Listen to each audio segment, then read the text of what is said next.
Hello. Hi, welcome, James. Welcome, Margaret.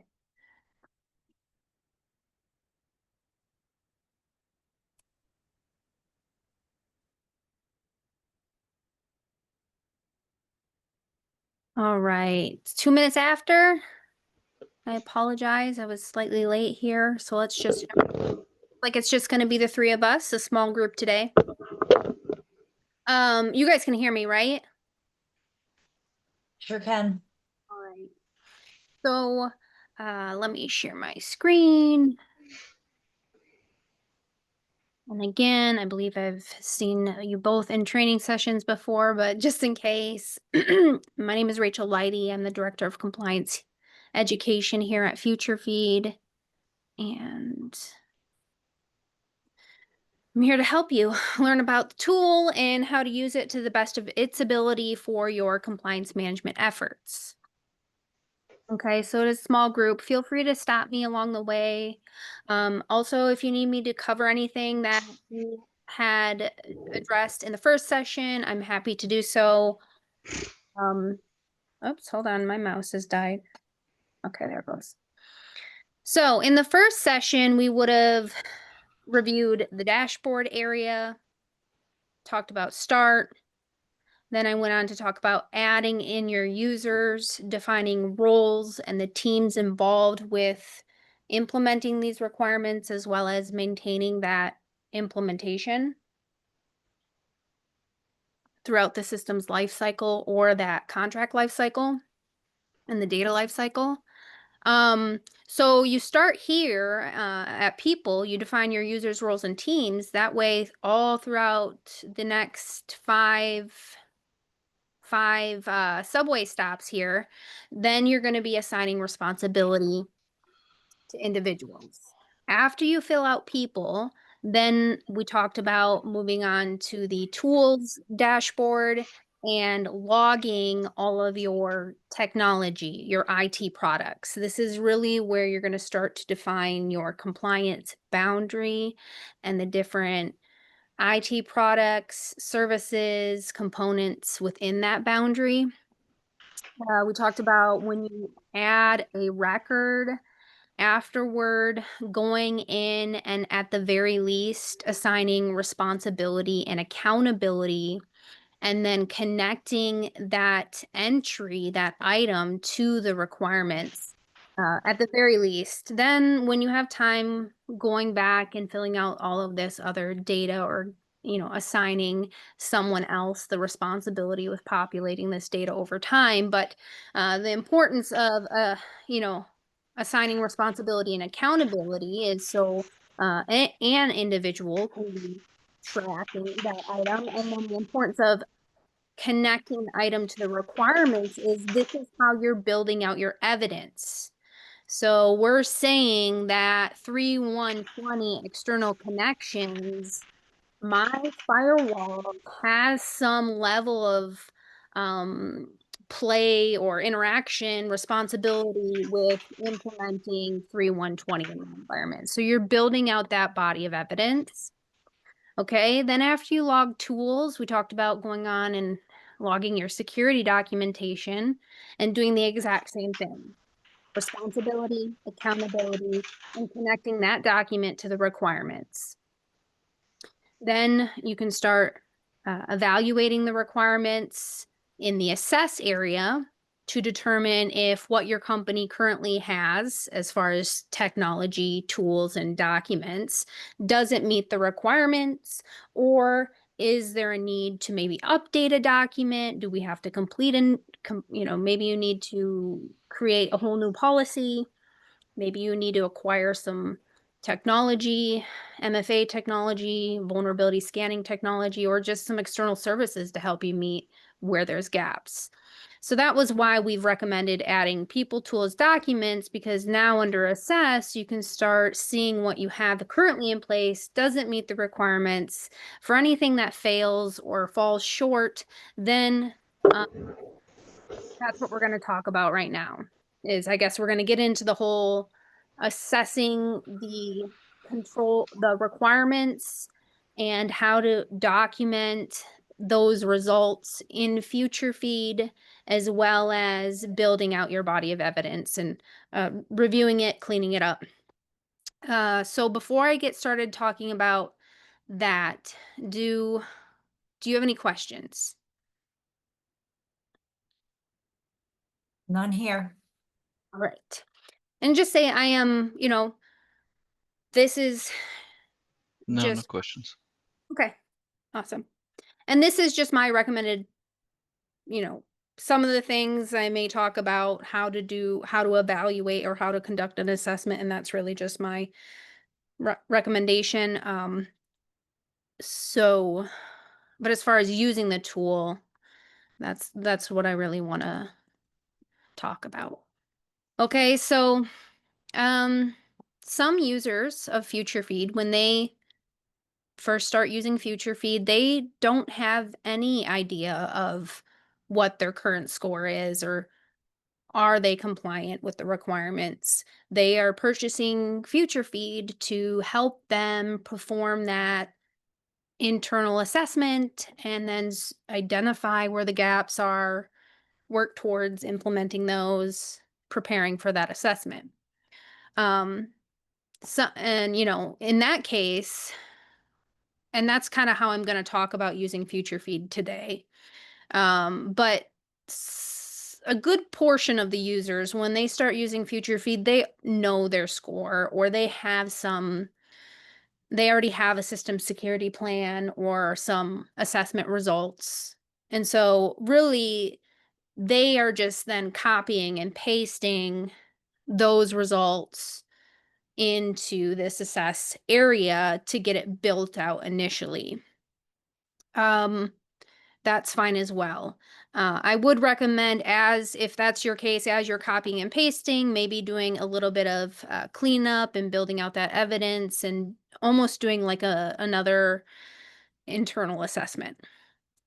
Okay, so of course, when we'll just pretend we're new, this is blank.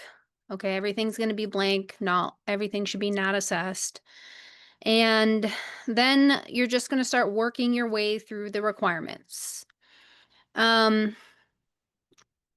there, each one of these is called a family or a domain.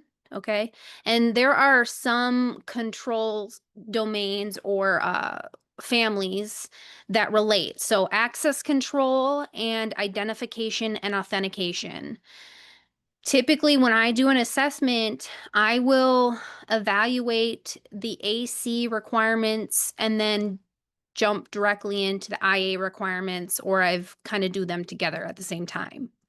Okay, because the people that are responsible for implementing these requirements, the tools, technology that you use to implement the requirements, it's uh, similar. There's a lot of similarities within those two families. Okay. Awareness and training. That's, HR personnel training. That is typically assessed with the PS, personnel security requirements, because again, same personnel, same team, supporting those requirements. Okay. So really, however you want to approach it, there are some articles out there that talk about which families and which controls relate and how to assess them the best way, but really you'll learn the best way as you do these assessments each year for your annual internal security control assessment. But do make sure you click into every requirement and provide results or conduct an assessment and document your results. And so now we're going to go over these 6 sections here.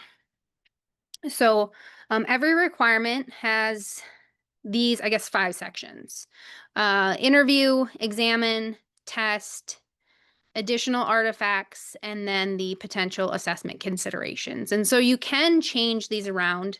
Um, it's a lot of requirements to run through. So sometimes maybe you just want to focus an hour on making sure every control has some responsibility assigned or personnel assigned to that control. Then you want to see the interview up top, or maybe, maybe you're just going to spend the next hour or two of really making sure every control has some documentation evidence. And so you want to focus on that session. So change it up. We are using the interview, examine, and test. Okay, those are assessment methods. And any external C3PAO assessor, any CCA or CCP, CMMC assessor, they are taught to evaluate your compliance using these three methods. Interview, they most likely are going to interview or want to speak to someone or multiple people at your company for all 110 requirements. I'm a CCA and I will interview for all 110 requirements. And I guess a little bit about the purpose there is it's very common when we're well, let's say trying to evaluate if a process is being followed. Well, if we speak to the individual that the company says is responsible for performing that activity, and when we're speaking to them, maybe they say, "Oh yeah, I perform that activity every month, blah blah blah." Well, they are supposed to be following that, performing that activity every week per the policy or something. And so, um, you know, even though your company will have documentation on the requirements and the controls and processes that you put in place, like policies and procedures, assessors don't rely on those solely. We then interview to see if the people responsible for adhering to those are doing what they are doing and if it matches. So we will interview. And then in the interview section here, this is where you're going to identify everybody who's responsible for implementing this requirement. Accountable is typically one person or a role. Ultimately, who is accountable? Who is that management or that higher level person that is making sure that the work gets done and ultimately going to be held accountable if that work doesn't get done? Consulted, this can be anybody internal or external to the company. I guess really responsible can too as well. Accountable, though, I would I would say that's 100% of the time someone at the company that's being assessed. But responsible, consulted, and informed all can be internal or external personnel. Anybody you need to speak to about the requirements if things change or you got issues. And then if things do change, who do we need to inform and keep in the loop? So that's the interview section, and that's what you're doing here. Now, during any internal assessment or during any external assessment, doesn't matter who the assessor is working for, I guess. The point of this section is to clearly identify the people, roles, or teams that assessor is going to speak to perform some validation. Um, so, FutureFeed, people buy it to really set themselves and prepare for that first assessment. But after you pass your assessment and you get certified, you have to do an annual security control assessment, an annual attestation, and then a triennial recertification assessment. And so when you do those assessments throughout the year or once a year, then who are you going to call up at your company and just ask, "Hey, are you still doing this process? Show me some proof. Anything change?" That kind of stuff. So this is valuable for both external assessments and internal. This whole page is. Any questions with this section? All right. So then examine. So this section here is, this is where all of your security documentation, your document artifacts are connected to this requirement. Okay, so up here, we kind of skipped over it. I shouldn't have, sorry. The layout changed a little bit on me. I'll come back up to this section here in a second, but in this satisfaction summary area here, this is where you define how your company is meeting that requirement. Okay. And you also have a placeholder here at the assessment objective level where you will define how that one objective is implemented in your environment. And so up here, like it says here, the means of limiting unsuccessful logon attempts is defined in the access control policy. So if that's my implementation narrative, then I will want to see and have my access control policy found under the examine section. Because now if I'm an assessor, I don't have to go looking for that evidence or that document. I'm going to read the narrative. Okay. All right. It's defined in the access control policy. So now I'm going to go here. I should be able to find that access control policy, click on it. And now I'm going to, I guess that wasn't a good one. You know, if you had a document here or a document here, I would open up that document and review it to see if that objective A is defined in that document. Okay, it's defined. I found it. It's defined. All right, then that's met. So you're met, okay? Good. And you know, like I said, when you first get access to FutureFeed, this is all going to be blank. Okay, so you will need to, if you mark something met, go into that statement area and develop out that statement. What did you look at? Where did you find the answer? Explain to me how that is being implemented in clear terms.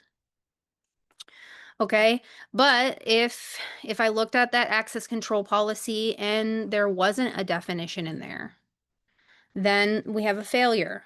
Okay, so I would mark it not met. When in FutureFeed, when you mark something not met, like I just did, it creates the first POA&M entry for me. So because I haven't modified that POA&M, I'm going to go back, it'll clear it out.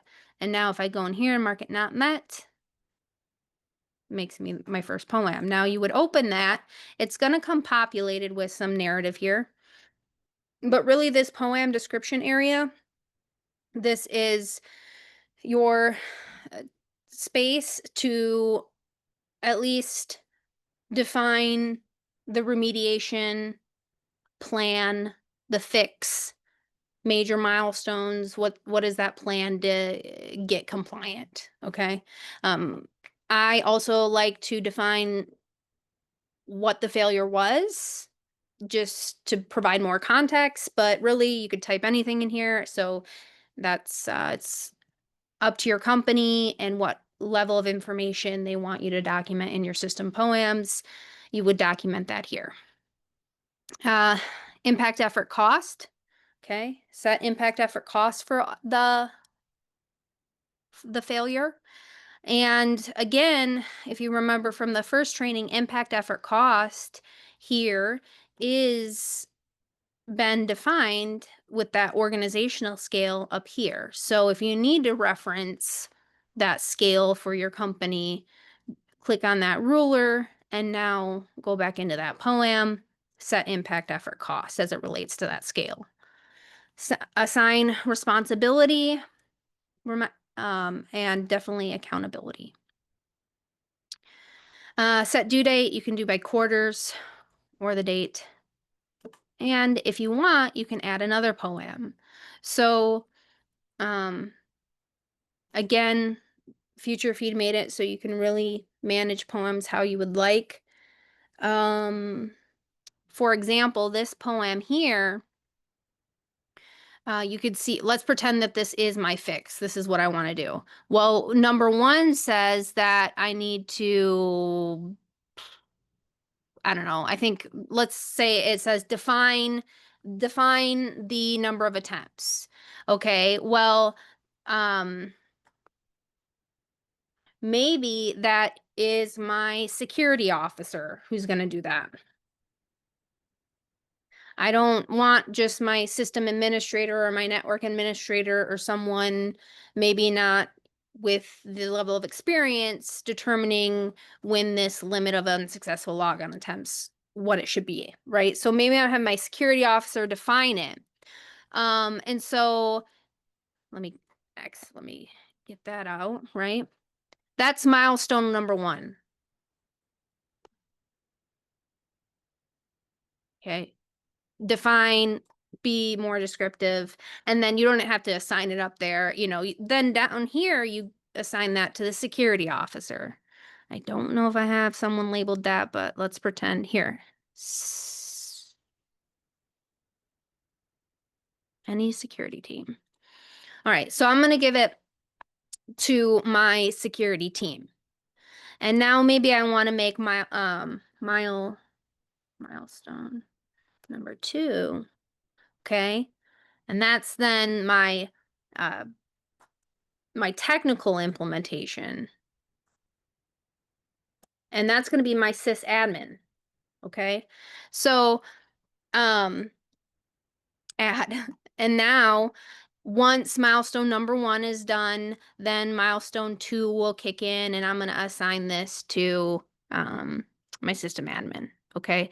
So, it is, you can put everything in one, you can make multiple if you want to break out the milestones, or maybe you just have, you have to implement something in your cloud environment, which is a completely different technical team, and you have to implement something in your on-prem environment, which is another technical team. So you can create multiple POA&M entries for one objective.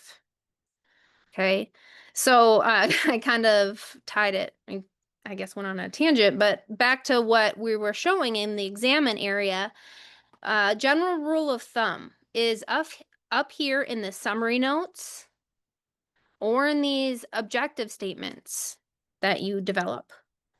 If you mention any process or a document, form, worksheet, a procedure, then I, try to have that supporting documentation found down below under the exam area.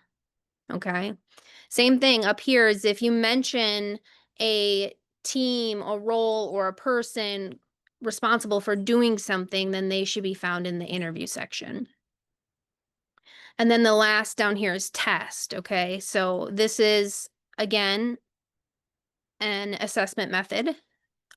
When what they do for tests is they will execute the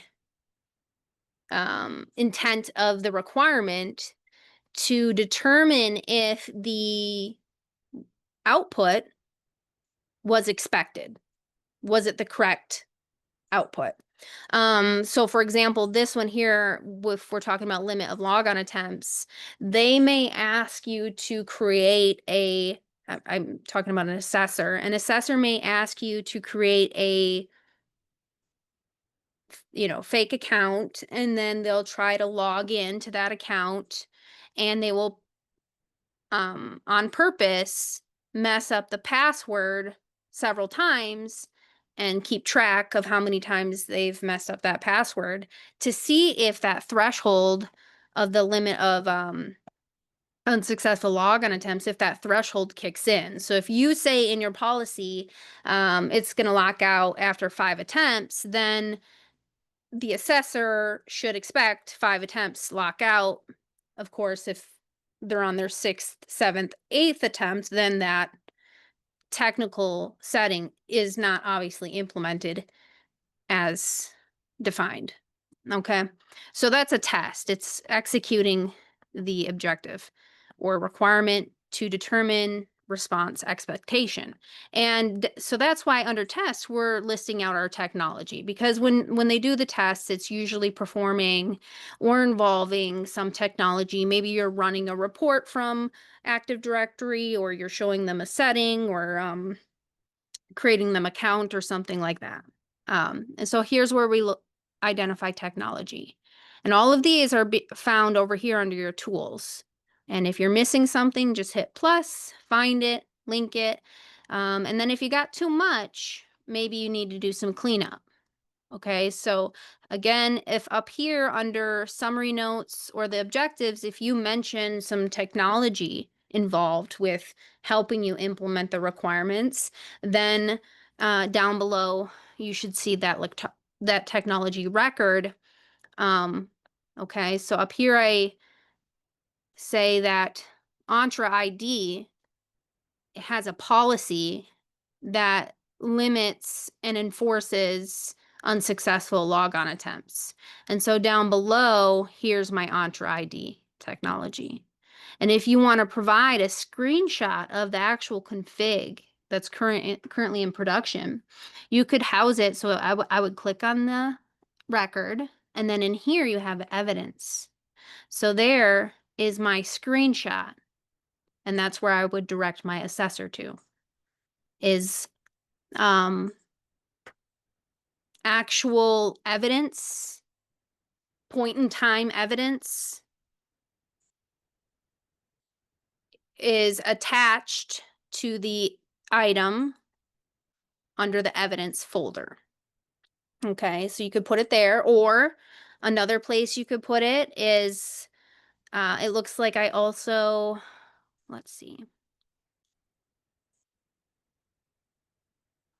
maybe up here. Yeah, in my examine, I have a configuration baseline. This is my approved configuration baseline for Windows 11. Okay, so here is maybe where you put that screenshot of the limit of login attempts if it is part of your baseline, approved baseline, which I would think it would be, right? Because you would want that in there to be compliant for all future production releases. So, or another place you can house that evidence is down here under additional artifacts. If you actually want to upload the screenshots here, you can do that, or the point in time evidence here associated with each requirement. The only thing is, in this additional artifacts section, whatever you upload here is only ever going to be found under this one requirement. So if that piece of evidence can be used to validate compliance for other requirements, then maybe it's best to put that evidence associated with the record itself. Okay, so that way all of the controls that you have connected to that record have that piece of evidence and everything stays tied together. And then you don't have to sit and upload that evidence multiple times under several controls. And you'll find that in some cases. Okay, so we have the interview, examine, test. Last thing I want to say, when you're adding things, also think about if you need to remove anything. Because one thing that will lengthen your assessment and potentially cause confusion, more questions, and just really expand the assessment scope and length and all that stuff is providing your assessor with too much evidence. Okay, if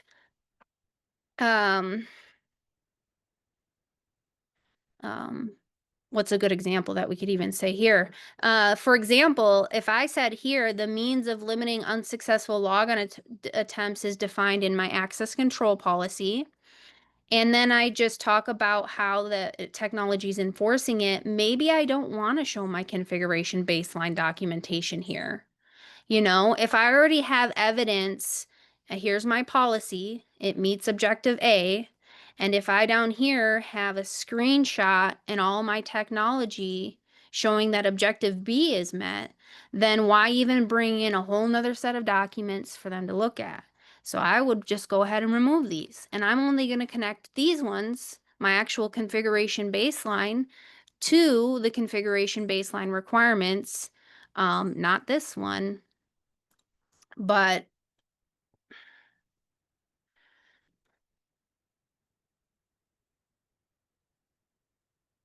those two.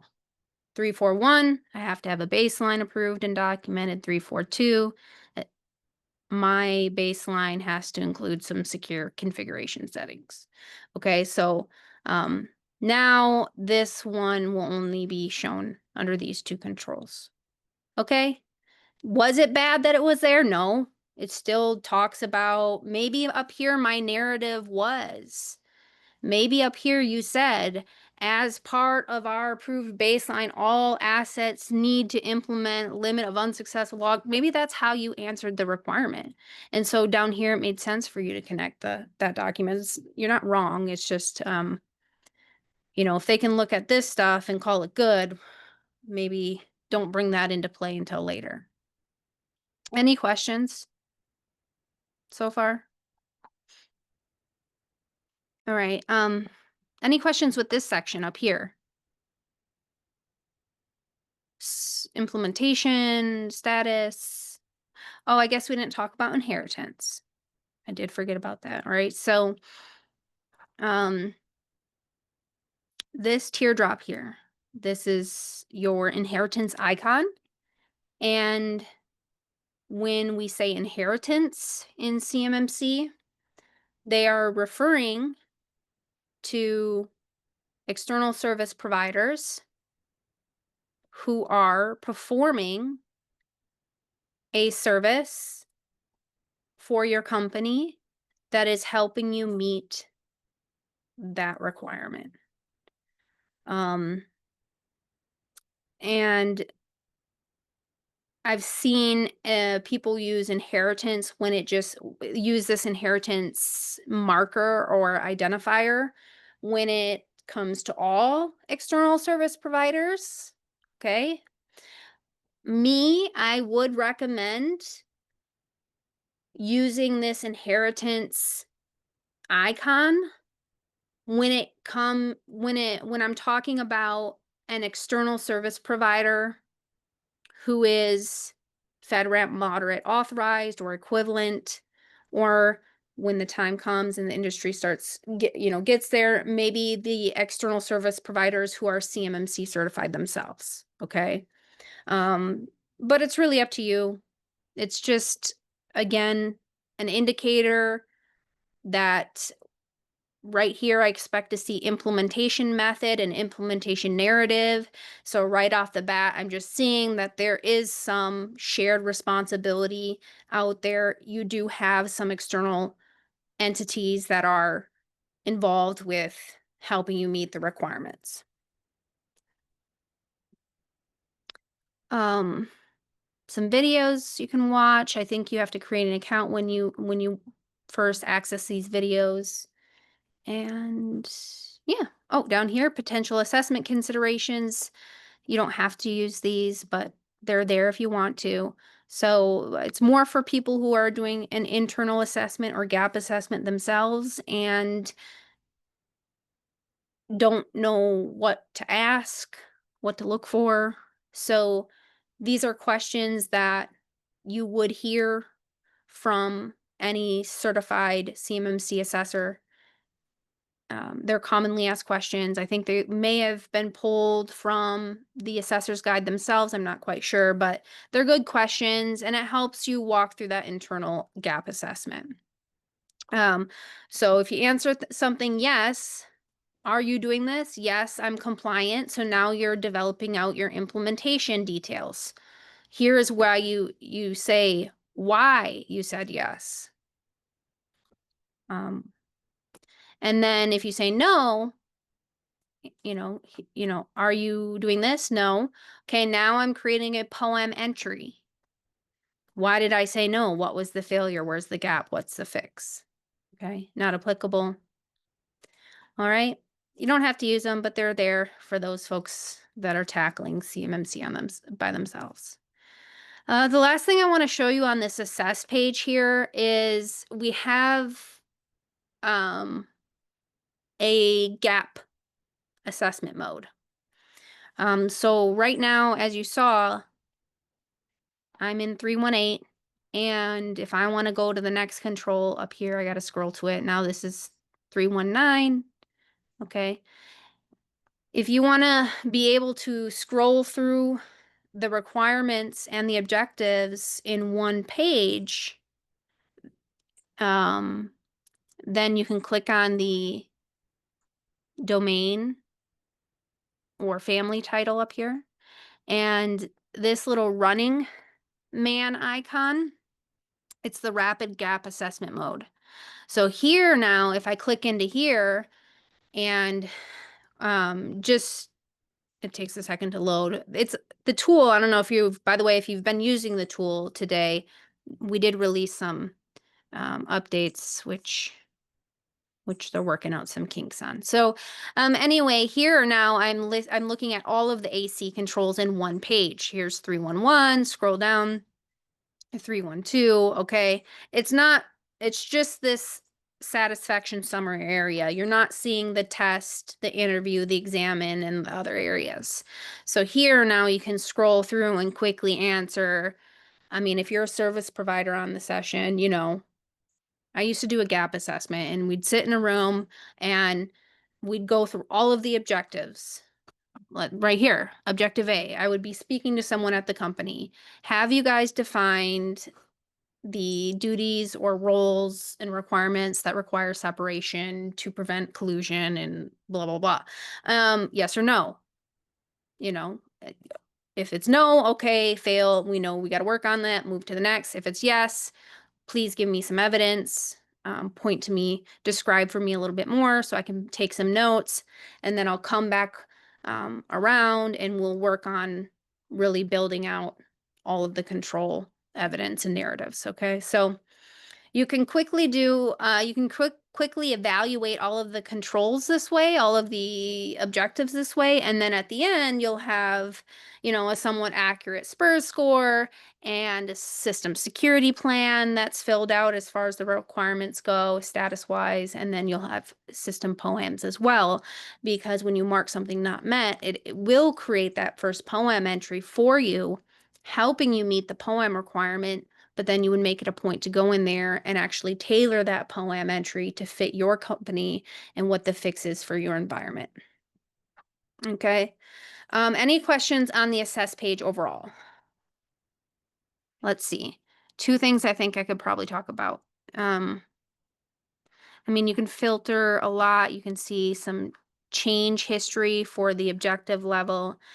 If you're subscribed to multiple frameworks, okay, this training environment I'm in, it's also subscribed to 853 and 171 Rev 3, as you see here. So once that happens, once you're subscribed to more than one, you're going to see this copy framework functionality right here. And so, not to get too far into it, and I just added ISO 27001 requirements last week if you guys are interested, but that's a good example. So under ISO 27001, you have to have an information security policy. Under CMMC, you don't really need a policy, but you need to define some stuff. And maybe that stuff is defined in your information security policy. Okay, so your implementation and your response and your evidence and the people involved are the same, no matter if you're talking about an ISO requirement, ISO control, or a NIST 800-171 requirement. So you could quickly take the control requirement responses and the evidence from one framework and send it over and copy it to the other framework, but just those controls or requirements that relate. Okay. That's when you see that. And then within the controls, you have this copy control, not copy framework. So here at the copy control level, go back. Copy framework is framework to framework. Copy control is all within one framework. But some, you can expand if there's others. But here I'm sending 318 data 318 summary notes, interview, exam and test, to other controls like 311, 312, okay? And this first page is our recommendations.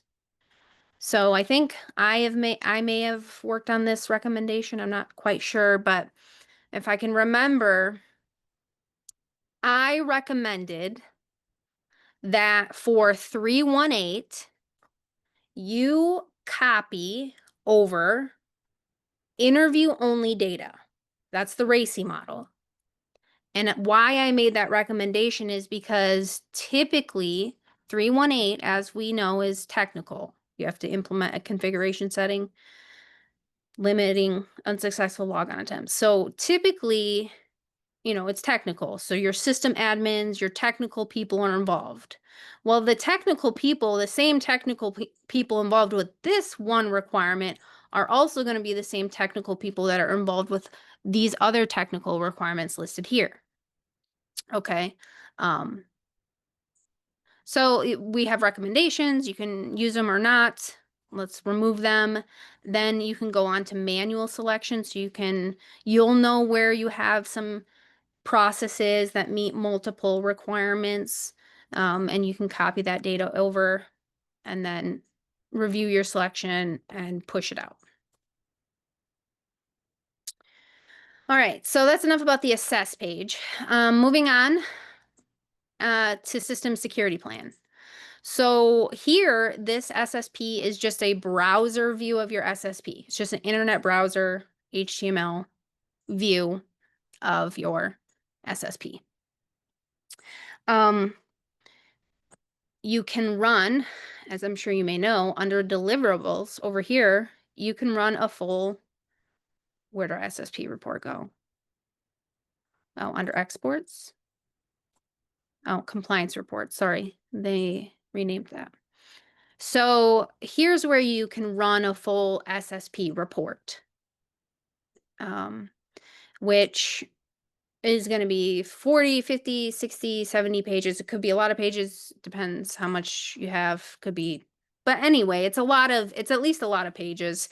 And so instead of having to export your system security plan and review it in Word document and then, highlight or circle any issues and then log back into FutureFeed and make those changes, you could just do it all here. So,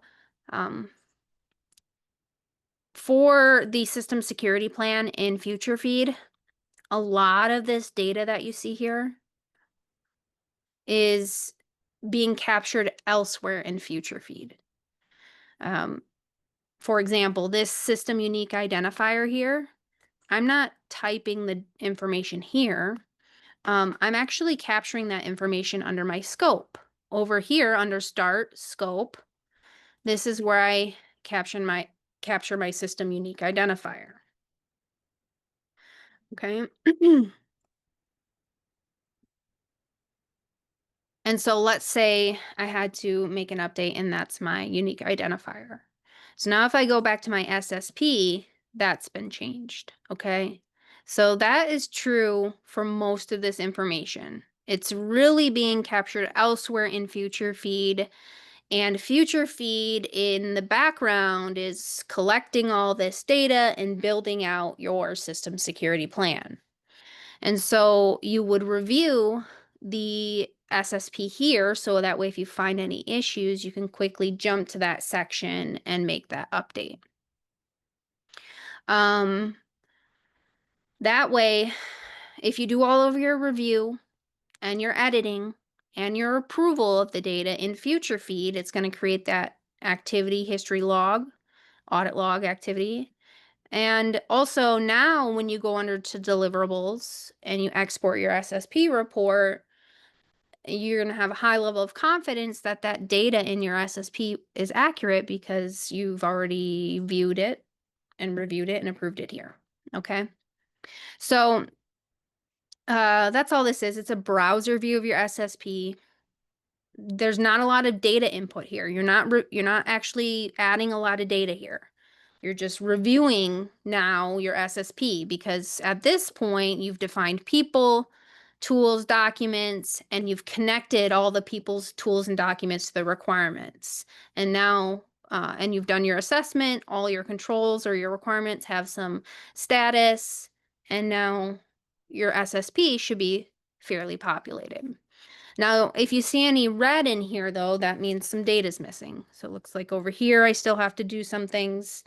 And by the way, I did say that most of this information is provided elsewhere in the tool. Most, okay? There are some sections in here where you do have to edit or provide some information, just not too much. So this is one of them, system details. You're just providing active tools and service listing. And then over here, I think that's actually it. Just the system details is a place. These red here. But you notice here I also have some red. This is my hardware listing, okay? But I'm not providing that here. If I click on this, it's actually opening for me that document entry for my hardware listing. So I found it here, but if I go under documents and I go under lists, here is my hardware inventory. And I should have a software one here as well, right here, software, okay? Notice how I can't delete this, that I could archive or delete any of these documents here, but I can't delete, archive this hardware one. Looks like at some point I made a copy of it, so I could just delete that. But I can't delete this hardware one, and I cannot delete this software one here. And that's because we need those, FutureFeed needs those inventory lists to populate in your SSP or be referenced in your SSP. Okay, so this is where I provide my full hardware software listing. Like I said, under tools, this is not where you're under tools. If you have, 100 user endpoints, you're not going to make 100 entries in here for each user endpoint. You're just going to do by type or deployment configuration. But your entire hardware software inventory listing, which is needed for, I think in the 341, 342, you're going to upload that here under lists. Okay. And then if you forget about it, your SSP will notify you, hey, you don't have anything attached to this hardware. I've not attached anything. Same thing with software. Okay. So just review. You can use this compliance review box. It is different for each section of your SSP. Okay. Let's say I assign my system information page to Tony. But over here under my system description, I'm not going to give that to Tony because she knows more about the company, but my actual system is the security officer. So I'm going to give that to Adam. Okay. And now it's Adam's responsibility to come into this SSP area under system description, review this information, edit it, populate it, fill it out, fix it. But after it's good, he can track it reviewed. It logged my name because I'm logged in. Adam would mark it reviewed. And then Adam himself, or maybe someone else at your company, you have them approving it, so then they can mark it approved and log that approval with their initials, okay? All of that activity was only done for the system description area. If I go back up here, this section here, it hasn't been done yet. Tony still needs to review, approve it, all that stuff. Okay, so you could track that review approval here. But again, you're just reviewing your SSP to ensure that the information in it is accurate. Okay, you do all that activity here, and then when you're ready to go, you can come over to deliverables and run that report, because I'm sure you're going to need to route it and get it approved externally. Or maybe you need to export it and share it with your C3PAO assessor. Over here is where you generate the report. After you generate a report, you can track some administrative metrics. Okay, let me clear this out. So right here. Let's do this one. Actually, clear this out. All right, you'll click generate new, and it's going to run you. It's going to create for you an SSP report. Okay, then that's going to show in your revision history. And in here, find it. So it would be like the last one, but maybe not. But you'll find it. And if you hover over this download arrow, if you notice, this one says training subscription. It's a cyber readiness presentation. This was a presentation or a report, not my SSP. My SSP is here, SSP training subscription. So anyway, find that report in that version in your history, and then you can come over here, approve this report. You can track if you submitted that, if you submitted your SPRS score and that version of your SSP aligns with that SPRS entry submission, then you can track that and date. So that way, if you're ever audited and someone says, hey, 18 months ago in SPRS, you logged that you had a positive 95 and your SSP version was version 2, dated this date. Can you please give it to me? FutureFeed, you're going to be able to dig up that report because it took a snapshot. It's in your history. You can just go like over here and download it. You can make some version notes. You can even have individuals approve it. If I want Adam to be my approver, then I'm going to have Adam log in and sign and prove. Okay. Now it's approved by Adam here. And I can go in and download my SSP at any time I want. And over here, my approval record. I don't know if you could see it. Can you guys see this tab in the internet? I think in the browser. I think, yeah. So here is that approval report. Okay, if you need that time entry. But that's the SSP. Any questions about SSP? Check it out for if you've been here before. These two, SSP content and SSP format, these two features were released today. Okay, we've been getting FutureFeed's been getting a lot of requests about being able to pick and choose what you want to display in your SSP report. For example, if I go over under the assess page, oh, I'm running out of time. If I go under the assess page, if I go under that requirement, you see how I have this confidence scale here. And this is really, if you're doing an internal assessment and you're trying to evaluate compliance, the evidence that has been presented to you, the responses that have been given to you, are you confident that you are compliant, or do you need further evidence, further investigation? So, me personally, I would never display this in the system security plan that I gave to an external assessor unless it was set up, a level 10. I'm very high confident.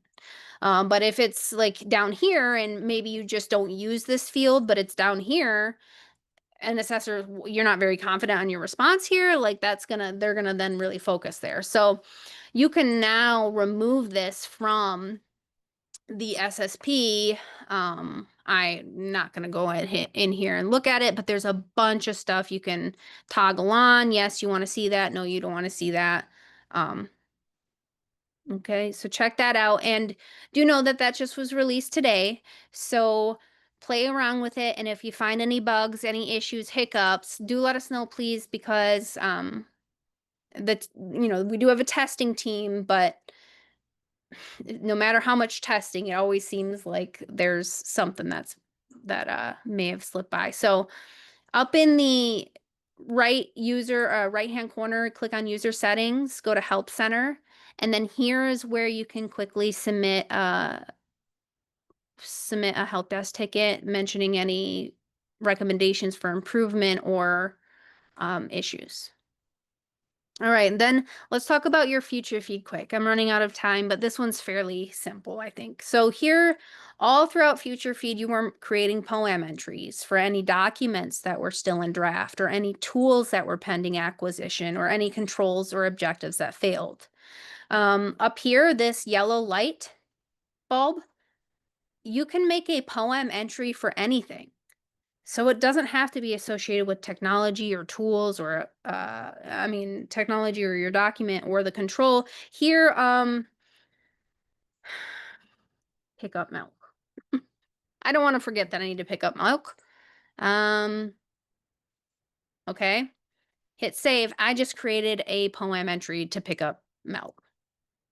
Okay, so that is if you need it, but all throughout FutureFeed, you're creating POA&M entries, and then anything you create is found here under your FutureFeed POA&M. Pending, in progress, complete. Filtering, you have export capability if you need to import it to a different project management tool, and we give you the ability to create projects. So right now I have 218 failures for this environment.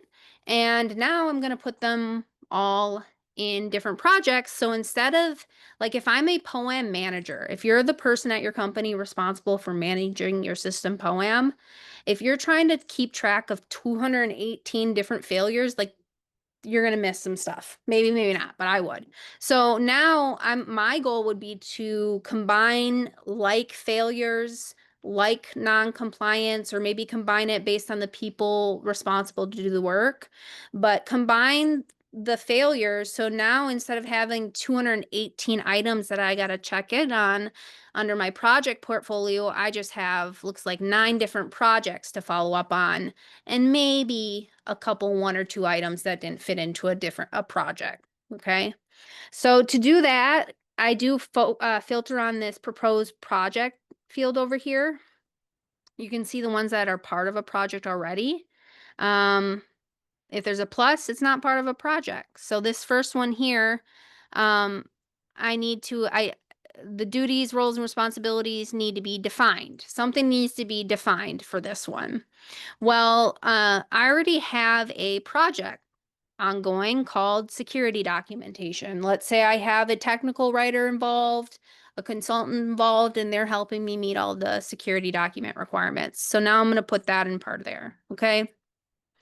So that's my goal personally, is to try to get them all into a project. And then I really just focus on the project, assigning responsibility, accountability, level of engagement, impact, effort, cost, can upload different project documentations, and now just track these individual projects.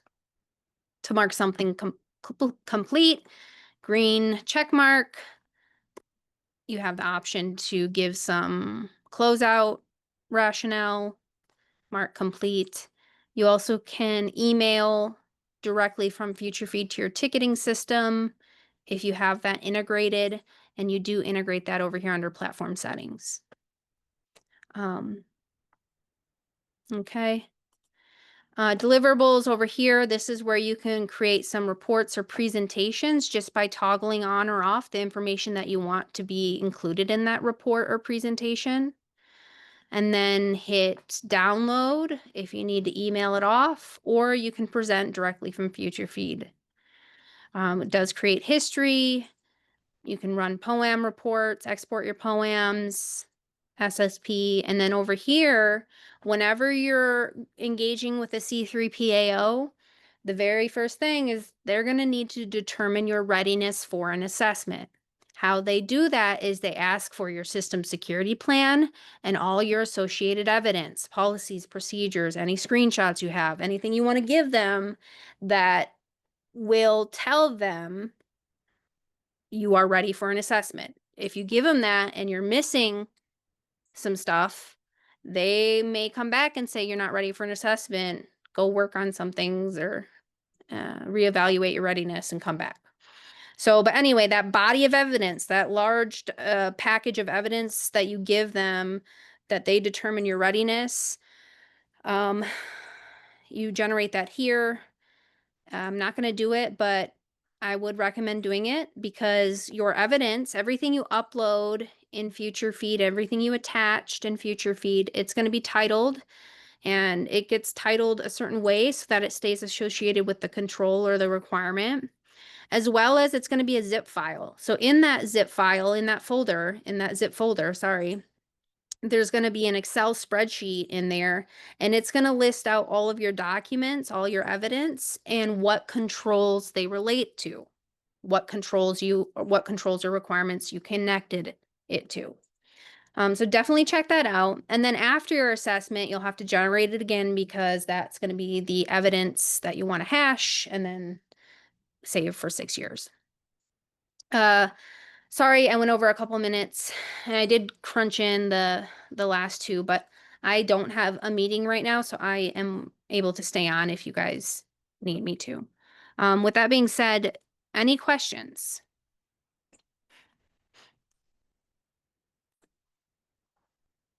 I'm good. I think it was a lot of information just to digest. Yeah. And it looks like we lost one, so it's just you and I. Yeah. It is a lot of information to digest, and between you and I've been with FutureFeed for 7, 8 months now, and they were doing just one training session, which it's a lot to try to fit into one. So then they broke it into two, and I think we need even more. But yeah, so I think that will be coming here soon. Definitely more sessions. However, this was being recorded, so an hour, hour and a half after I end, you should get a link to the recording and you can rewatch it as much as you need. Yeah. Okay, sounds good. I appreciate you. Yep. All right. Have a good afternoon. Thanks, you too.